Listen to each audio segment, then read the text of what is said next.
This newscast is brought to you by Haven, helping all victims in need, which will be hosting discussions about domestic violence in rural parts of Armstrong County, Pennsylvania, in March through May. For further details, check out the Pennsylvania Equality Project website, paequality.com. From the PEP Radio Newsroom, this is the latest news for February 21st, 2025. Becky Marodi, a 49-year-old lesbian captain in California's Department of Forestry and Fire Protection, better known as CAL FIRE, was found stabbed to death in her Ramona, California home on Monday night. Now police are seeking her 53-year-old white wife, Yolonda Olejniczak, in connection to the murder. Police went to Marodi's home on Monday around 9 p.m. after receiving reports of an assault with a deadly weapon. Though they tried to save her life, she died at the scene. Investigators previously said Marodi knew her attacker and said her murder stemmed from an act of domestic violence, according to KNSD. Olejniczak, who was convicted of involuntary manslaughter in 2000, was sentenced to 11 years, but she only served 665 days, and she currently remains at large.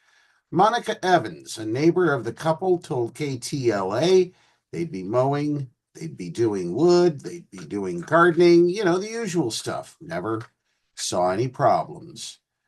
Social media commenters online have begun falsely circulating rumors that President Donald Trump and other right-wingers referred to Marodi as a DEI hire, responsible for the mainstream news reports and reports of Trump's public comments. Her passing is a profound loss to her family, friends, and all who had the privilege of working alongside her, Cal Fire Riverside said in a statement Tuesday night, according to KTLA. Beyond her operational assignments, Captain Marodi was deeply involved in peer support and hazmat, always prioritizing the well-being of her colleagues. Her legacy of mentorship, service, and dedication will be felt for years to come.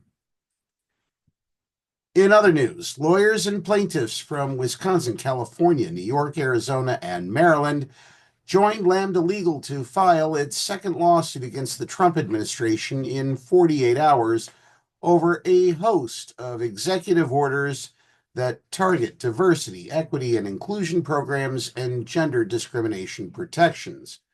The plaintiffs include Forge, the LGBTQ plus nonprofit based out of Milwaukee. The lawsuits challenge 3 executive orders issued in the first 48 hours of Trump's presidency on January 20th and 21st. These orders attempt to end equity-based grants, prohibit federal funding for diversity, equity, and inclusion programs, and remove recognition of transgender people. It alleges the 3 orders violate constitutional rights of free speech and due process, outlined in the First and Fifth Amendments to the U.S. Constitution, as well as the Administrative Procedure Act, which governs how federal agencies make and enforce law.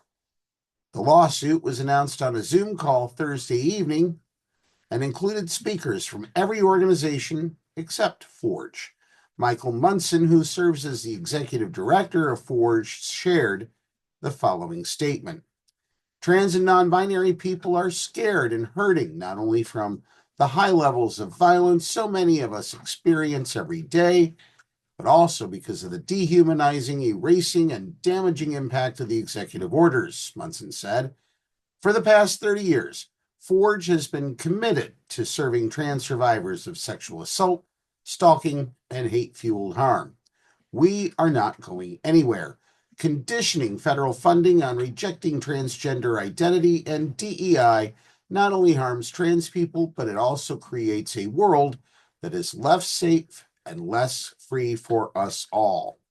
The lawsuit follows a similar lawsuit filed Wednesday by 3 civil rights organizations with the National Urban League, the National Fair Housing Alliance, and the AIDS Foundation of Chicago, serving as plaintiffs. That's the news at this hour. If you are watching our news on YouTube, please click the subscribe button. Download the Live 365 app to take PEP Radio wherever you go. You can follow PEP Radio on Blue Sky, Facebook, and Instagram. Now let's get back to more music on PEP Radio.